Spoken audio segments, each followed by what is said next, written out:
Good morning mga ka-forever. So, today ang grand opening at actually first day ng Jollibee dito sa Brentwood, California.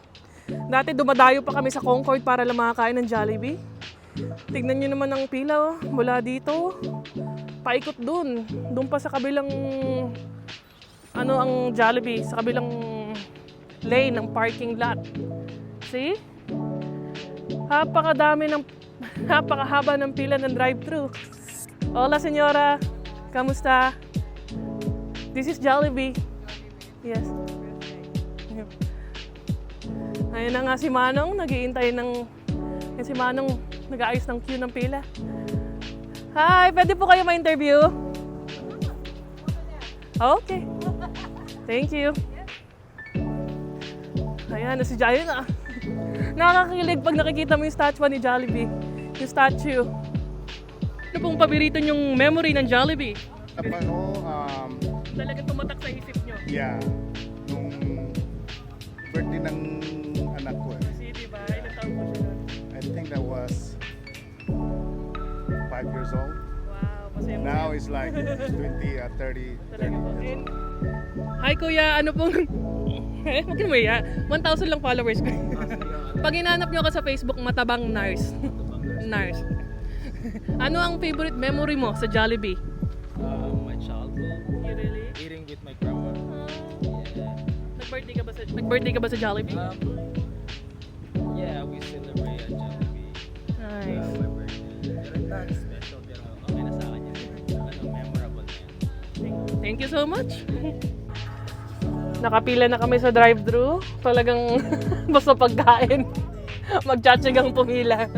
Napakahaba. Ikaw pa, anong favorite memory mo sa Jollibee? Dalawa eh. Ano yan?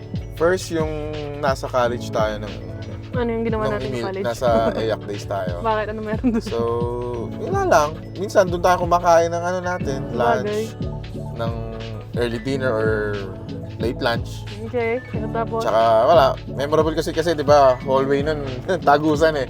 Ginagawang di ba, pag ayaw mong pawisan or gusto mong magpa-aircon ng malas. Sa Jollibee tayo dadaan para lang tumawid ng from side ng EAC hanggang sa Taft ba yun? Yeah, from top to the street nung school or nung Pearl, Yeah. Manila. Ng UN. Tsaka ng top. O, ano yung pangalawa mo? Anyway, pangalawa, syempre yung sa first year birthday ng daughter natin. Ayun na, si Kayla girl, hi! Do you remember that you had your first Doon siya birthday in Jollibee? nag-birthday. Meron bang mascot that time? Yeah, isa lang. Gusto ko sana 5 sila kaso isa lang Hindi available. daw, Si Jollibee lang yung available that time. Ako, ang favorite memory ko sa Jollibee. Hopefully, yung dalawang kids makapag-birthday na sa Jollibee. Ang favorite memory ko sa Jollibee, dalawa rin, college. Siyempre, ikaw doon, kasama ka doon. Pero yung kasama mo yung college friends mo, minsan yung kapartner mo sa kainan, kasama ko noon si Princess. Nakauwi na yung lahat ng kaibigan namin, matitira kami dalawa. Order kami, as in lagi yon, pareho kami ng 2-piece burger steak with extra burger sauce. With extra mushroom sauce, extra rice, and large iced tea. Tapos yung si Mimay, ang ginagawa niya doon sa Jollibee burger niya, pinalagyan niya ng french fries. Masarap. Oh, yeah. So today, dahil first time Sarap first day ng opening, wala silang tindang mga burger, puro Chicken Joy, tsaka spaghetti and burger steak. That's it. Hopefully meron. Pagdating doon. Sa may, sa kumuha ng order.